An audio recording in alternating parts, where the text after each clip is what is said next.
ফেব্রুয়ারিতে ত্রয়োদশ জাতীয় সংসদ নির্বাচন ঘিরে একে একে প্রস্তুতি গুছিয়ে নিচ্ছে নির্বাচন কমিশন। তারই অংশ হিসেবে নির্বাচনে সব ধরনের ড্রোন ওড়ানো নিষিদ্ধ ঘোষণা করার সিদ্ধান্ত নেওয়া হয়েছে। এ বিষয়ে 4টি কারণ সামনে এনেছে সংস্থাটি। ইসির নির্বাচন উপসচিব মোহাম্মদ মনির হোসেনের তৈরি করা এক প্রতিবেদন থেকে এ তথ্য জানা গেছে। ইতিমধ্যে বিষয়টি নিয়ে আইন শৃঙ্খলা রক্ষাকারী বাহিনীর সঙ্গে আলোচনাও হয়েছে।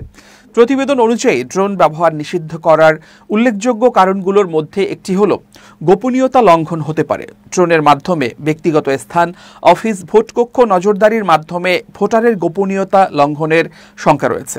দ্বিতীয়টি হলো অননুমোদিত ড্রোনগুলো বিপজ্জনক বস্তু বা বিস্ফোরক বহন করতে পারে, যা নিরাপত্তার ঝুঁকি সৃষ্টি করতে পারে।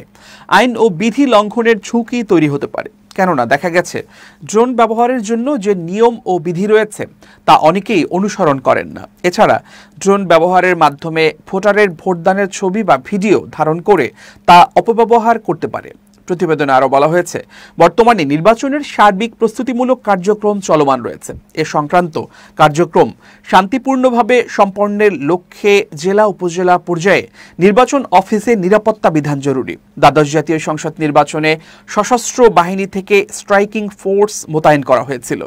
আগামী জাতীয় সংসদ নির্বাচনেও বিস্তারিত আলোচনা করে ভোটকেন্দ্রে ও নির্বাচনী এলাকায় ফোর্স মোতায়েন সহ এ বিষয়ে পরিকল্পনা প্রণয়ন করা হবে। নির্বাচন পূর্ব ও নির্বাচন পরবর্তী সময়ে বহিরাগত প্রভাবশালী ও অবৈধ অনুপ্রবেশকারীদের বিরুদ্ধে আইনানুগ ব্যবস্থা নেওয়া হবে। বিগত নির্বাচনের মতো আসন্ন জাতীয় সংসদ নির্বাচনেও রাঙামাটি, বান্দরবান ও খাগড়াছড়ি পার্বত্য জেলায় নির্ধারিত ভোটকেন্দ্রগুলোতে বিভিন্ন কাজে হেলিকপ্টার ব্যবহার করা হবে।